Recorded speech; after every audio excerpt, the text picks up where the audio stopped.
అప్పులు ఆర్థిక ఇబ్బందులతో సతమతమవుతున్న ఆంధ్రప్రదేశ్కు కాస్త ఉపశమనం కలిగించే ప్రకటనలు చేసింది కేంద్ర ప్రభుత్వం. రాష్ట్రం విడిపోయి 10 ఏళ్లు గడిచినా సరైన రాజధాని లేని పరిస్థితుల్లో కీలక భరోసా ఇచ్చింది. తాజాగా ప్రవేశపెట్టిన కేంద్ర బడ్జెట్లో ఆంధ్రప్రదేశ్ అభివృద్ధికి దోహదపడే పలు వరాలను కేంద్ర ఆర్థిక శాఖ మంత్రి నిర్మలా సీతారామన్ ప్రకటించారు. 2014లో ఉమ్మడి ఆంధ్రప్రదేశ్ విభజన అనంతరం 13 జిల్లాలతో సరైన రాజధాని లేని రాష్ట్రంగా నవ్యాంధ్రప్రదేశ్ మిగిలిపోయింది. 10 ఏళ్లు హైదరాబాద్ను ఉమ్మడి రాజధానిగా ప్రకటించినప్పటికీ చంద్రబాబు ముందుగా ఏపీకి ప్రభుత్వాన్ని, పాలనా యంత్రాంగాన్ని తరలించారు. గుంటూరు, విజయవాడ నగరాల మధ్య 33,000 ఎకరాల్లో రాజధాని అమరావతి నిర్మాణానికి శ్రీకారం చుట్టారు. అలా 2014 నుంచి 2019 వరకు అమరావతిలో పలు కీలక ప్రాజెక్టుల శంకుస్థాపనలు, అభివృద్ధి పనులను పరుగులు పెట్టించారు. అసెంబ్లీ, సచివాలయం, హైకోర్టు, ముఖ్యమంత్రి, ఇతర ప్రజాప్రతినిధుల కార్యాలయ భవనాల నిర్మాణం పూర్తి చేశారు. ఉద్యోగులకు సంబంధించిన భవనాల నిర్మాణము చేపట్టారు. అయితే 2019 ఎన్నికల్లో చంద్రబాబు ఓడిపోవడంతో జగన్ నేతృత్వంలోని వైసీపీ ప్రభుత్వం అధికారంలోకి వచ్చింది. నాటి నుంచి అమరావతిలో ఒక్క ఇటుక కూడా కదల్లేదు. తాజాగా 2024 ఎన్నికల్లో కూటమి ఘన విజయం సాధించగా చంద్రబాబు ముఖ్యమంత్రిగా తిరిగి ప్రభుత్వాన్ని ఏర్పాటు చేశారు. అధికారంలోకి రావడమే తొలుత అమరావతి ఆంధ్రప్రదేశ్ ఏకైక రాజధాని అని ప్రకటించారు. ప్రధాని మోదీ సహా కేంద్ర పెద్దలు భేటీ అయి అమరావతి అభివృద్ధికి నిధులు కేటాయించాలని విన్నవించారు.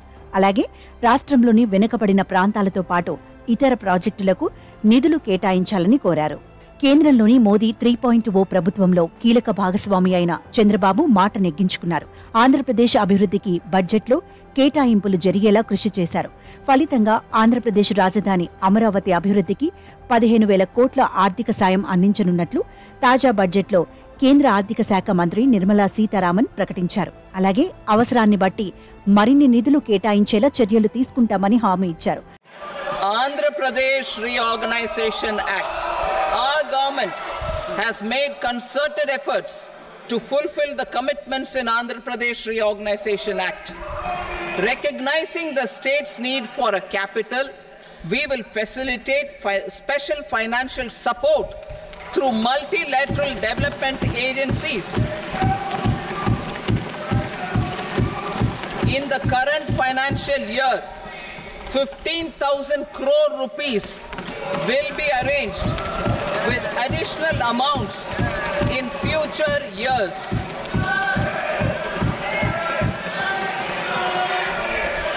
దాంతోపాటు విభజన చట్టంలోని అంశాలకు అనుగుణంగా ఏపీలోని ప్రాజెక్టులకు నిధులు కేటాయిస్తామన్నారు.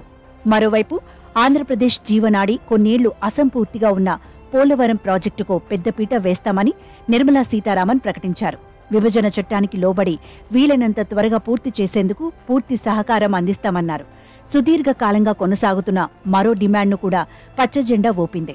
రాష్ట్రంలోని వెనుకబడిన ప్రాంతాలకు ప్రత్యేక ప్యాకేజీ ఇస్తామని నిర్మలా సీతారామన్ తెలిపారు. రాయలసీమ, ఉత్తరాంధ్ర ప్రాంతాలతో పాటు ప్రకాశం జిల్లాలకు ప్రత్యేక ప్యాకేజీ కింద నిధులు కేటాయిస్తామన్నారు.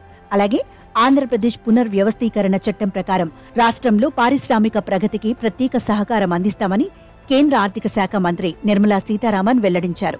విశాఖ, చెన్నై, హైదరాబాద్, బెంగళూరు పారిశ్రామిక కారిడార్ల అభివృద్ధికి ప్రత్యేక నిధులు కేటాయిస్తామన్నారు. విశాఖ, చెన్నై పారిశ్రామిక కారిడార్ నోడ్లకు ప్రత్యేక సాయంతో పాటు కొప్పర్తి, ఓర్వకల్లు పారిశ్రామిక కేంద్రాలకు మౌలిక సదుపాయాలు, నీళ్లు, విద్యుత్, రోడ్లు, హైవేలు అభివృద్ధికి నిధులు కేటాయిస్తామని నిర్మలమ్మ ప్రకటించారు.